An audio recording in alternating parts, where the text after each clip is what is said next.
Vamos, hermanos, a tocar un tema sumamente importante para nuestro crecimiento espiritual.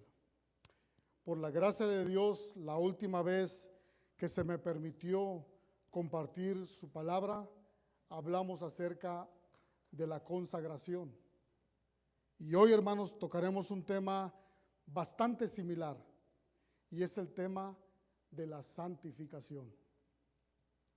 Hay momentos, hermano, que uno ve la gran soberanía de nuestro Dios en detalles como este. Mire, la semana pasada, el pastor que nos visitó, el pastor Juan Acalle, predicó acerca de la justificación y la nueva vida que gozamos en Cristo. Y usó como base Romanos 6, versículos 1 al 12. Y Dios, hermanos, en su soberanía, yo sin saber, hermanos, me permite predicar hoy basado en Romanos 6, versículos 17 al 23. Cómo Dios, hermano, organiza las cosas, cómo Dios, Él tiene control total de lo que su iglesia necesita y de lo que debe de ser predicado, hermanos.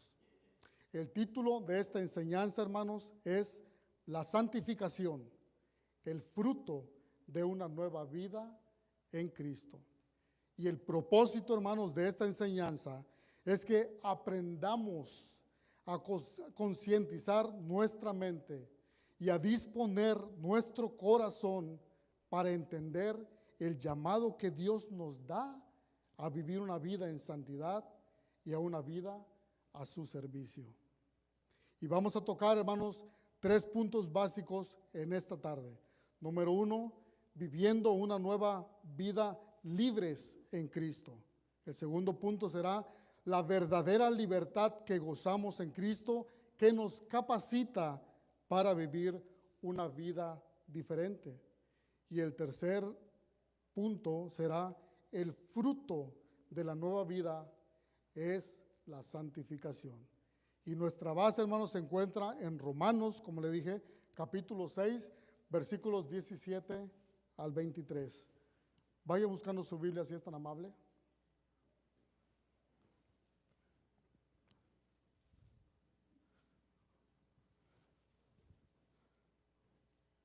Romanos 6, versículos 17 al 23.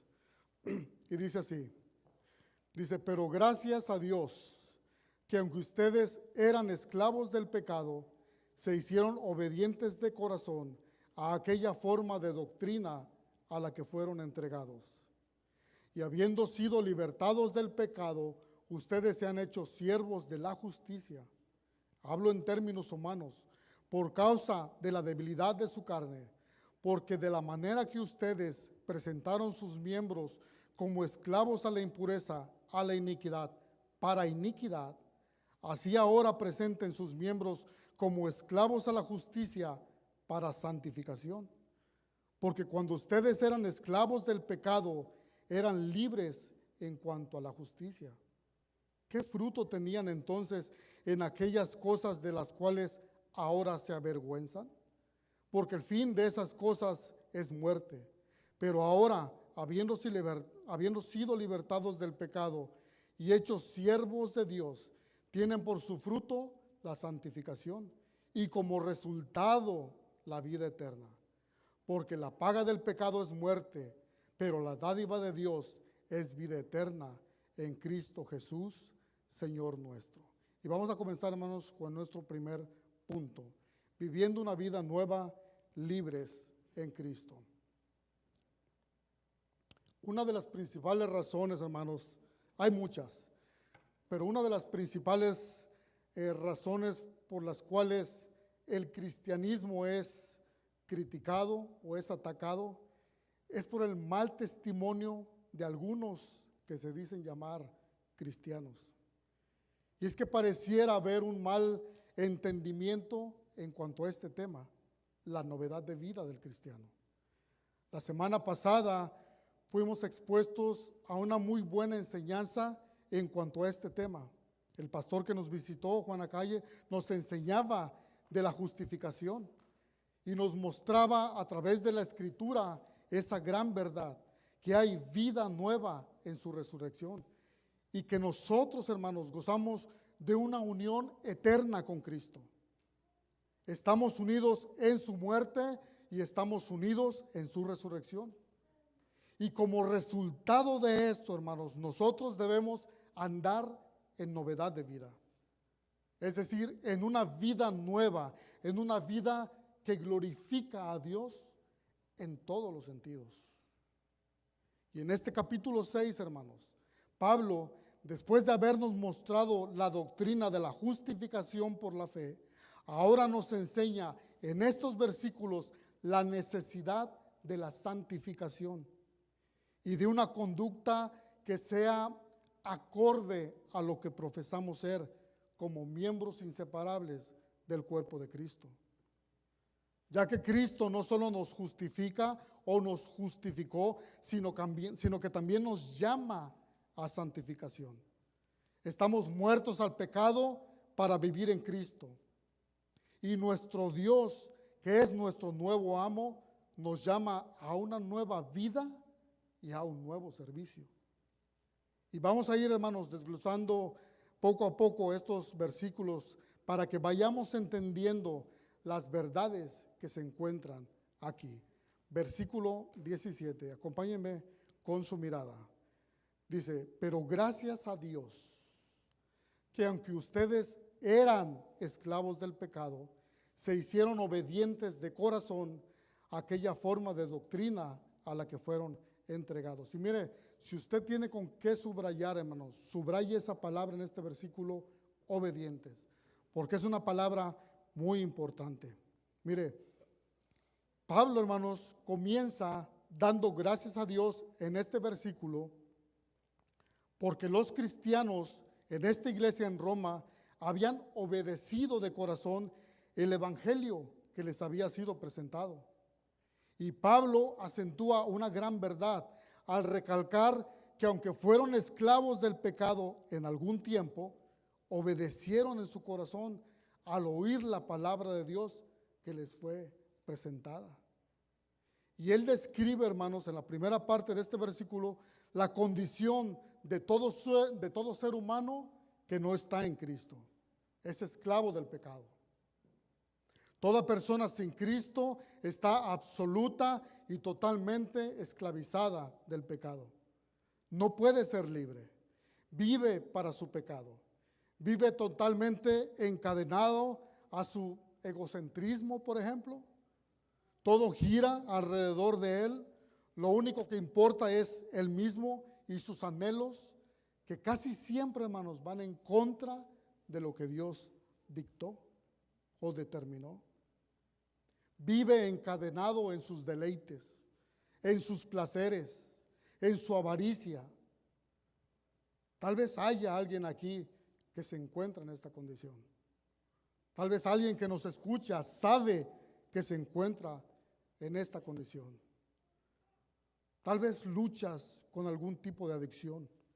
Y por más que luchas, por más que peleas, te das de frente siempre con el mismo resultado.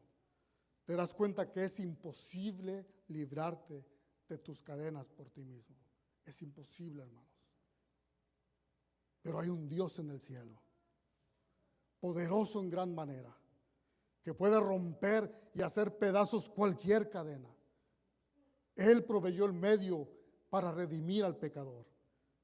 Él proveyó el medio para libertar al cautivo. Jesucristo nuestro Señor, el Hijo de Dios. En Juan capítulo 8, versículo 36, dice así, dice, así que si el Hijo os libertare, seréis verdaderamente libres. No hay otra forma, hermanos.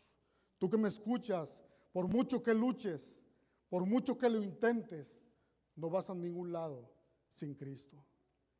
Y Dios, hermanos, utiliza su palabra para hacernos entender nuestra condición y nuestra necesidad que tenemos de Él. Romanos capítulo 10, versículo 17 dice, así que la fe es por el oír, y el oír por la palabra de Dios. La única esperanza, hermanos, que tiene el pecador es obedecer al llamado que Dios hace a través de su palabra. Es la única forma en que los cautivos serán verdaderamente y eternamente libres. Y el llamado es este, escuche, que te arrepientas de tus pecados, que busques el perdón de Dios, que entregues tu vida a Cristo, que creas el Evangelio y aceptes el señorío de Cristo en tu vida. Que Él sea el amo y Señor de tu vida. Si haces esto, hermano, por la promesa de Dios, es que gozarás de eterna libertad y de una nueva vida en Cristo. Y la clave, hermanos, para entender este versículo 17 se encuentra en la frase donde dice que se hicieron obedientes. Por eso les decía, subraye esa palabra porque es muy importante, hermanos. Esta palabra, hermanos, que se utiliza aquí, obedientes, obedecieron, denota obediencia absoluta. Habla de la idea de un subordinado que obedece sin excusa el mandato de un superior. Y esta palabra, hermanos, tiene 3 detonantes que son necesarios para responder adecuadamente al llamado de Dios. Y son estos: oír, responder y obedecer. Oír, responder y obedecer. Yo oigo, yo escucho, ¿qué? La palabra de Dios, hermanos, que me dice que soy un pecador. Yo respondo al llamado de Dios que me dice, ven. Y yo obedezco el llamado de Dios que me dice, arrepiéntete. Hay quienes escuchan y escuchan y escuchan y escuchan y escuchan y hasta ahí llegan, hermano. Hay otros que escuchan y responden. Reconocen de alguna manera su pecado, pero no hay arrepentimiento. Y hay otros, hermanos, pocos, que escuchan, responden y obedecen. Versículo 18. Y habiendo sido libertados del pecado, ustedes se han hecho siervos de la justicia. Pablo, hermanos, recarga la nueva condición en la que se encuentra el pecador arrepentido. Antes, esclavizado del pecado y sirviendo a la maldad. Y ahora, hermanos, libertado y siervo de la justicia. Es decir, liberado por la fe al oír, al responder y al obedecer el evangelio que le fue predicado. Versículo 19. Hablo en términos humanos. Por causa de la debilidad de su carne, porque de la manera que ustedes presentaron sus miembros como esclavos a la impureza y a la iniquidad, para iniquidad, así ahora presenten sus miembros como esclavos a la justicia, para santificación. Pablo, hermanos, en este versículo hace un llamado a la nueva manera de vivir que debe caracterizar a los que han sido justificados. Todos nosotros, antes de venir a Cristo, estábamos en este grupo. Todos nos deleitábamos en nuestro cuerpo con los deleites carnales del mundo. Utilizábamos cada miembro de nuestro cuerpo para nuestro placer personal, cometiendo incluso hechos de los cuales hoy nos causan vergüenza. Utilizábamos nuestro cuerpo para la maldad, pero ahora que hemos sido salvos por la fe, por gracia, por Cristo, ahora, hermanos, debemos utilizar de la misma manera que utilizábamos nuestro cuerpo para la maldad, es decir, sin reserva, porque íbamos con todo. Bueno, ahora debemos, sin reserva, hermanos, apartarnos y entregar nuestro ser, nuestro cuerpo, para las cosas santas que agradan a Dios. Ese es el llamado de Dios a nosotros, hermanos. Pero la verdad es que muchos son los que oyen y pocos son los que responden. Y muchos menos son los que obedecen. La realidad, hermano, triste por cierto, es que cada vez es más común hoy en día ver a personas profesando fe en Cristo dentro de iglesias cristianas, viviendo una vida desordenada. Y hablo de iglesias, hermano, donde el evangelio se predica. En iglesias donde no se predica la palabra de Dios, pues, ¿qué puedes esperar? Pero en iglesias donde la palabra de Dios es central, no se entiende, a menos que no hayan obedecido. Son personas que escuchan tal vez, y tal vez responden, pero no hay obediencia, hermanos. Hay quien dice, Dios me llamó así, la clásica, ¿no? Dios me llamó así, y Él así me ama, así como soy. Y ciertamente Dios nos llamó así, nos sacó de la inmundicia, y venimos hechos un caos, por supuesto.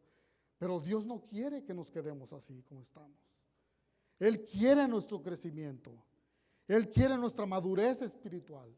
Él quiere que crezcamos en obediencia, en sabiduría, en amor por Él, en amor por su palabra. Y que con nuestros hechos, hermanos, demostremos que Él realmente es el Señor y amo de nuestra vida. La genuina conversión, hermanos, se ve en una vida que está siendo transformada. Se cae, sí. Se lucha todos los días, pero está siendo transformada. ¿Por qué, hermanos? Porque es una vida que está siendo santificada por el poder de Dios. Esa es una verdad eterna, hermanos, y hermosa. Hay un cambio que se percibe en la persona. Hay un cambio que se palpa, que se ve sí o sí en la persona. Hay un antes y hay un después. Es Dios obrando y capacitando a la persona para vivir su nueva vida en Cristo. Y esto, hermanos, nos lleva a nuestro segundo punto. La verdadera libertad que gozamos en Cristo nos capacita para vivir una vida diferente.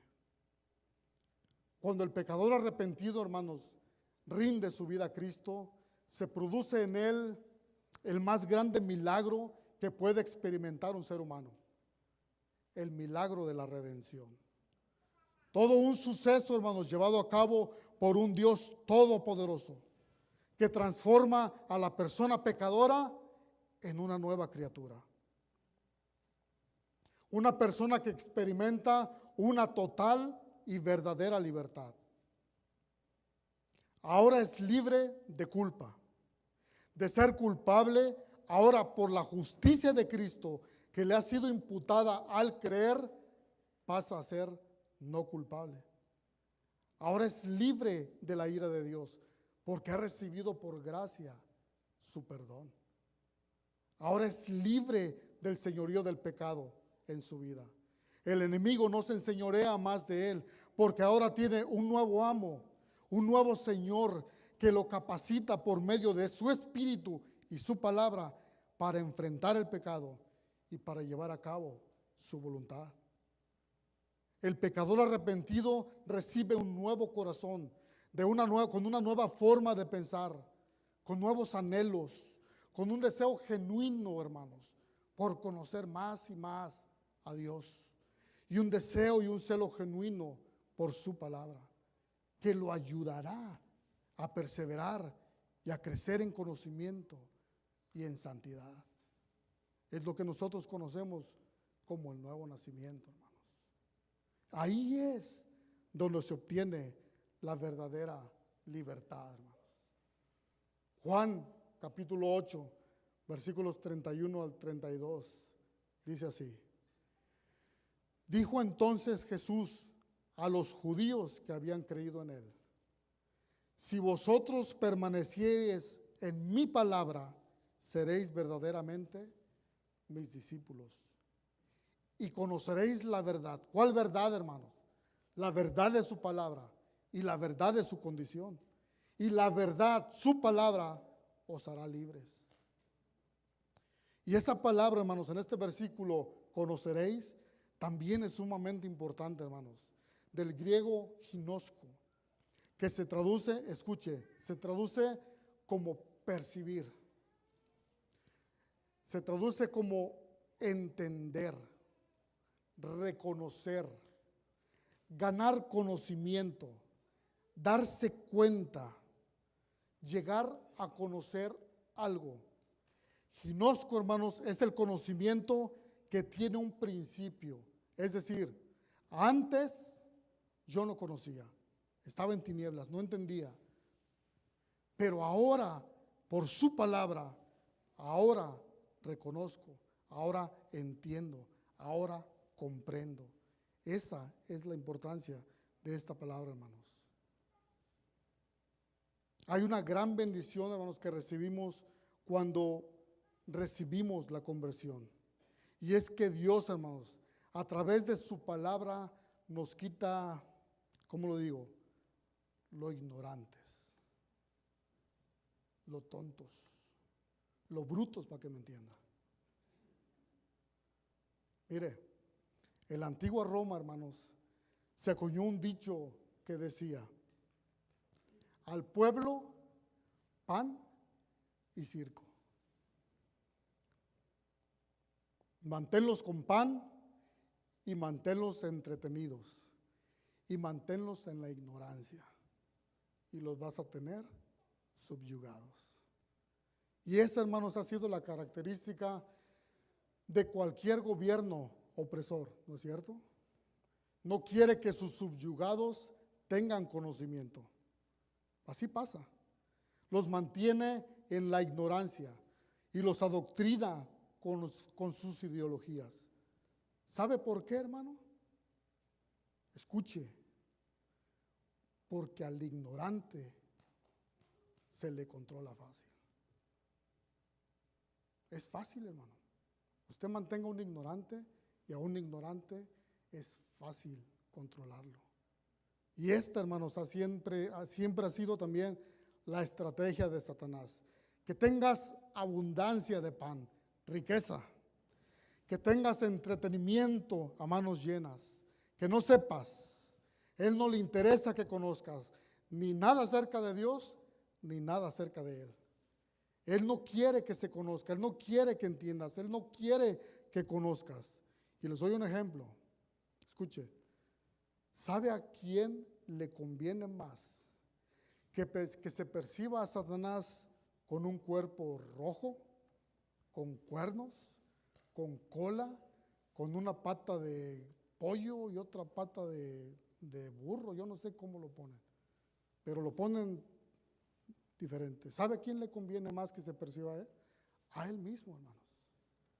A él le conviene que el mundo lo perciba así. Y si tú no conoces, hermano, si estás en la ignorancia, cuando él llega, y más como dice la Biblia, disfrazado como un ángel de luz, llega y ni cuenta te das que llegó. Está ahí y no lo has percibido porque no sabes discernir, porque no tienes conocimiento. Cuando vienes a ver, hermano, es demasiado tarde. Ya hizo pedazos tu vida, ya hizo pedazos tu familia, ya hizo pedazos tu testimonio. Mi pueblo perece porque le faltó conocimiento. Oseas 4:6. Satanás no quiere bajo ningún concepto que tú vengas al conocimiento de Dios. Él te quiere ignorante para controlarte. Pero Dios, hermanos, por su palabra, nos quita el velo de la ignorancia y nos hace percibir, nos hace conocer, nos hace discernir las estrategias del enemigo. Nos hace entender la maldad de nuestro corazón y nos muestra la necesidad que tenemos de su perdón. De una mente ignorante, Dios nos convierte en personas sabias por su palabra. Salmo 19:7 dice: la ley del Señor es perfecta, que restaura el alma. El testimonio del Señor es seguro, que hace sabio al sencillo. versículos 20, hermanos. Dice, porque cuando ustedes eran esclavos del pecado, eran libres en cuanto a la justicia. 21. ¿Qué fruto tenían entonces en aquellas cosas de las cuales ahora se avergüenzan? Porque el fin de estas cosas es muerte. Pero ahora, habiendo sido libertados del pecado y hechos siervos de Dios, tienen por su fruto la santificación y como resultado la vida eterna. Dios, hermanos, no nos libera del mundo de las tinieblas para devolvernos y dejarnos ahí a ver cómo nos va. No, hermanos. Él nos da la fortaleza, Él nos da la capacidad, Él nos da el conocimiento para poder hacerle frente a todos los embates del enemigo y a todas las tentaciones y las pruebas que vienen después de nuestra conversión. Él obra en nuestra vida a través de la santificación para enseñarnos, para fortalecernos, para limpiarnos y para irnos formando cada vez más a la imagen preciosa de su amado Hijo. Solo el poder de Dios, como decía el pastor Leonardo Ravenhill, es capaz, escuchen, esto es muy bueno, es capaz de tomar a un hombre no santo, de un mundo no santo, convertir ese hombre en santo y regresar a ese hombre a ese mundo no santo y mantenerlo santo. Es Dios, hermanos. Es Dios obrando nuestras vidas y somos nosotros obedeciendo. Y esto, hermanos, nos lleva a nuestro tercer y último punto. El fruto de la nueva vida es la santificación. El proceso, hermanos, de la santificación es un proceso difícil de entender y hasta difícil de aceptar algunas veces, porque conlleva en muchos casos dolor, sufrimiento. La santificación es como la otra cara de una moneda. Por un lado, usted tiene la justificación y por el otro, la santificación. Dios, hermanos, en la redención nos trajo a usted y a mí con toda clase de problemas, con toda clase de malas actitudes, de malos pensamientos, de pecados, y Dios comienza un proceso de limpieza, por decirlo de alguna manera. Llegamos hechos un caos a los pies de Cristo, y Él comienza un proceso de depuración en nuestra vida, donde Él va quitando todas las cosas que no le agradan. Orgullo, a un lado, vanidad, malas actitudes, malos sentimientos, malos pensamientos, etc.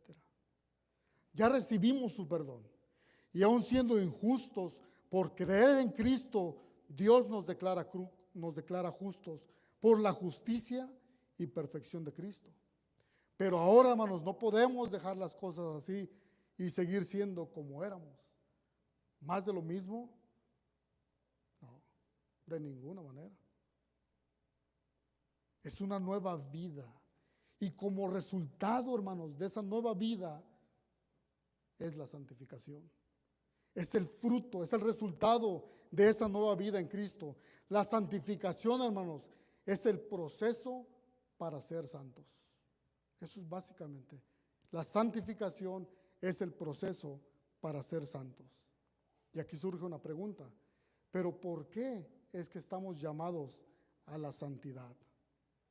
Bueno, porque recibimos la reconciliación con Dios y estamos siendo preparados para reunirnos con Él. Y Él, hermanos, es un Dios santo, santo, santo. Nada hay que se asemeje a Él en santidad. Él habita en una esfera totalmente diferente a la de su creación, pues ni aun los serafines que habitan cerca de Él pueden resistir su santidad. Pues en la escritura, hermanos, que narra la visión del profeta Isaías, nos narra la existencia de estos santos ángeles de Dios que tienen 6 alas y con 2 cubren sus pies y con 2 volaban y con 2 cubrían sus rostros. Porque ni aun ellos, hermanos, que habitan en el trono de Dios, el lugar más santo y sublime, ni aun ellos soportan la sublime santidad de Dios. Imagínese usted y yo, hermanos. Imagínese.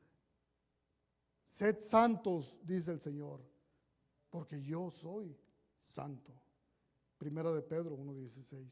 Y eso, hermanos míos, no es una opción para el creyente. Es un mandato total y definitivo de Dios. ¿Sabe por qué, hermanos? Porque sin santidad nadie verá al Señor. No nos engañemos, hermanos. Sin santidad nadie verá al Señor. Hebreos 12:14 dice: seguid la paz con todos y la santidad, sin la cual nadie verá al Señor. Nuestra actitud, hermanos, nuestro comportamiento, nuestra forma de vivir nuestra vida denota la fe que profesamos. Dios, hermanos, no puede ser burlado. Él conoce cada aspecto de nuestra vida. En el Antiguo Testamento, la Biblia nos narra la historia de Israel y nos muestra cómo Dios escogió a este pueblo como nos escogió a nosotros. Y lo rescató y lo libertó de la esclavitud de la que se encontraba en Egipto, como nos rescató y nos libertó del pecado a nosotros. Y los llevó a través del desierto, donde los fue limpiando hasta llegar a la tierra prometida. Nosotros estamos atravesando ese desierto. Y el mandato para ellos fue que no se mezclaran con ningún pueblo pagano de aquel territorio. Dios quería, hermanos, un pueblo santo, un pueblo diferente, un pueblo apartado para Él. Así nosotros, hermanos, Dios nos rescató de la esclavitud del pecado y nos manda apartarnos del mundo para vivir una vida limpia, una vida santa, una vida apartada para su gloria. Y eso, hermanos, no significa, escuche, eso no significa que debemos vivir alejados, apartados de una manera en la que no tengamos ningún tipo de comunicación o de convivencia o de contacto con las personas de este mundo. Eso no significa, hermanos. Pues Pablo en 1 Corintios 9:10 dice, en mi carta les escribí que no anduvieran en compañía de personas inmorales. No me refería a la gente inmoral de este mundo, o a los codiciosos y estafadores, o a los idólatras, porque entonces, dice, tendrían ustedes que salirse de este mundo. Mateo 5:14 nos dice, vosotros sois la luz del mundo. No puede ocultarse una ciudad situada en lo alto del monte, ni se enciende una lámpara para meterla debajo del celmín, sino para ponerla sobre el candelero, así alumbra a los que están en casa. Y si nosotros, hermanos, escuche, si nosotros somos luz, si nosotros somos la luz del mundo, si nosotros estamos llamados a alumbrar, ¿en dónde es que tenemos que alumbrar? En donde hay oscuridad, en donde hay tinieblas. No vamos a llevar la luz a la luz. Alumbramos donde se necesita que sea alumbrado. Entonces, ¿qué es vivir una vida en santidad apartada para Dios? Bueno, hermanos, la respuesta más contundente y clara la da la Escritura. Primera de Juan, capítulo 2, versículo 15. Y dice, no améis al mundo. No améis al mundo, ni las cosas que están en el mundo.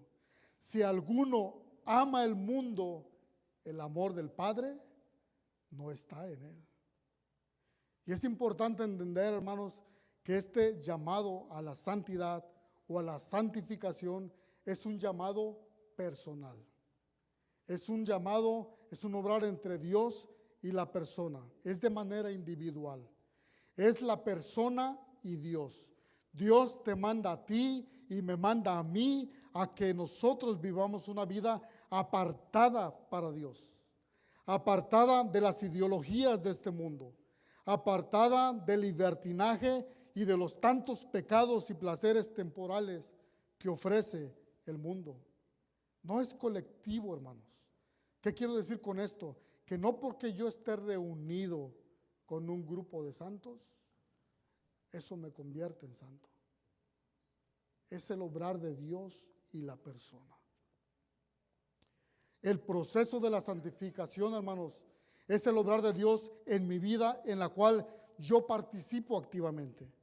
Porque soy yo el que debo apartarme de lugares que no me conviene ir, por ejemplo. Soy yo el que debo despojarme de las cosas que desagradan a Dios. Es Dios obrando en mí y soy yo obedeciendo. Y eso, hermanos, es la santificación. El proceso para ser santos. Miren, nosotros, y tal vez el ejemplo es muy simple, pero vale, es para dar una idea más o menos. Nosotros vamos a pescar y el que ha ido a pescar, usted lanza y cuando tiene un pescadito, es cierto, queda enganchado el pescado y el pescado anda por ahí dando vueltas por todo lado y usted lo va trayendo con paciencia, ¿no es cierto? Con paciencia, pero firme. Y luego el pescadito se quiere ir y usted le da un jalón para que no se vaya. ¿Sí me entiendes? Es eso, ¿no? La santificación es ese hilo, esa unión indestructible que nos conecta con nuestro Dios. Es Dios obrando a través de nosotros. Los que tenemos animalitos les ponemos una correa a nuestros perritos, ¿no es cierto? Y es un ejemplo, hermanos, para que me entienda la idea. No estoy diciendo otra cosa, es una idea, un ejemplo. Y el animalito se va hasta cierto punto y usted le suelta la correa y el animalito anda y cree que anda libre. Pero el que tiene el control es usted. Así es nuestro Dios, hermanos. Él obra de manera tal. La santificación, hermanos, es ese hilo que nos conecta eternamente con nuestro Dios. Él nos está llevando, Él está jalando reel hasta llevarnos a su presencia. Pero para eso, hermanos, Él tiene que ir limpiándonos. Porque va a llegar un momento en que estemos ante la presencia de nuestro Dios, que es santo, santo, santo. Conclusión, hermanos. Versículos 22 y 23. Dice, pero ahora, habiendo sido libertados del pecado y hechos siervos de Dios, tienen por su fruto la santificación y como resultado la vida eterna. Porque la paga del pecado es muerte, pero la dádiva de Dios es vida eterna en Cristo Jesús, Señor nuestro. Me encanta, hermanos, la frase que el pastor MacArthur da para describir la vida en santidad. Y él dice una breve, muy breve, pero muy llena de verdad. Y él dice, es una vida, hermanos, apartada para salvación. Esa es la vida en santidad. El resultado final de la santificación, como hemos visto en estos últimos versículos, es la vida eterna, hermanos. Es la dádiva de Dios por gracia para todo aquel que Él escogió, que Él llamó, que Él justificó y que Él en su resultado final glorificará. Eso es la santificación. Y para terminar, hermanos, quisiera que sea tan amable y me acompañe al Evangelio de Juan. Y vamos a concluir, hermanos, meditando en este hermoso pasaje de la Escritura que se encuentra en Juan capítulo 17, que es lo que conocemos como la oración intercesora de nuestro Señor Jesucristo. No lo vamos a leer todo, vamos a leer a partir del versículo 14 en adelante y con esto concluimos, hermanos. Juan capítulo 17, versículos 14 al 26. Dice así. Mientras va leyendo, hermanos, pídale a Dios que obre en su vida y que sea Él obrando en nuestros corazones. Versículo 14. Yo les he dado tu palabra y el mundo los aborreció, porque no son del mundo, como tampoco yo soy del mundo. No ruego que los quites del mundo, sino que los guardes del mal. No son del mundo, como tampoco yo soy del mundo. Santifícalos en tu verdad. Tu palabra es verdad. Como tú me enviaste al mundo, así yo los he enviado al mundo, y por ellos yo me santifico a mí mismo, para que también ellos sean santificados en la verdad. Mas no ruego solamente por estos, sino también por los que han de creer en mí por la palabra de ellos, para que todos sean uno, como tú, oh Padre, en mí y yo en ti, que también ellos sean uno en nosotros, para que el mundo crea que tú me enviaste. La gloria que me diste, yo les he dado, para que sean uno, así como nosotros somos uno. Yo en ellos y tú en mí, para que sean perfectos en unidad, para que el mundo conozca que tú me enviaste y que los has amado a ellos como también a mí me has amado. Padre, aquellos que me has dado, quiero que donde yo estoy, también ellos estén conmigo, para que vean mi gloria que me has dado, porque me has amado desde antes de la fundación del mundo. Padre justo, el mundo no te ha conocido, pero yo te he conocido. Y estos han conocido que tú me enviaste, y les he dado a conocer tu nombre, y lo daré a conocer aún, para que el amor con que me has amado esté en ellos, y yo en ellos. Que Dios bendiga su palabra, hermanos. Padre, gracias, Señor, por este privilegio que me has concedido. Te pido, Padre mío, por la vida de mis hermanos. Te pido por la vida de todos los que estamos aquí presentes, Señor. Que obres de manera especial en nuestras vidas. Que seas tú, Padre mío, redarguyendo nuestros corazones. Que seas tú hablando a nuestra mente, a nuestro entendimiento, para poder, Padre mío, vivir vidas que te glorifiquen. Ayúdanos, Padre mío, a no ser simplemente oidores, que no simplemente entendamos estas verdades, sino que procedamos, Señor amado, a la obediencia, Señor. Glorifica tu nombre en nuestras vidas. Te lo pido en el nombre precioso de mi Señor Jesucristo. Amén. Que Dios los bendiga, hermanos.